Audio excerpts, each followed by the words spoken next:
Wa nusu fainali ya pili CCM Kirumba hapa Tanzania bara.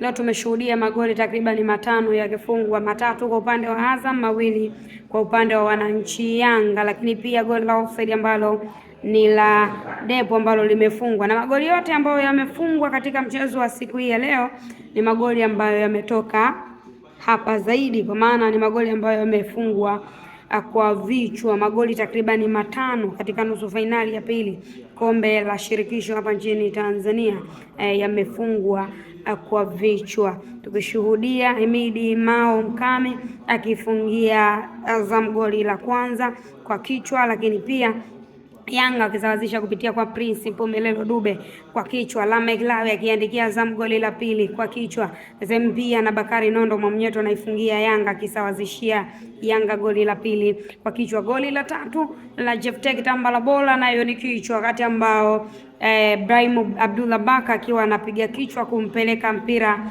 kwa Djigui Diarra, mwisho wa siku haufiki. Jeftek Tambala Bola anagusa tu kidogo na kichwa unazama kimiani na ubao unasoma ni 3-2, na mchezo unamalizika kwa dakika 120 kwa magoli 3-2. Hivyo ni magoli 5 fulani hivi ya vichwa kwenye nusu fainali ya pili kombe la shirikisho hapa nchini Tanzania.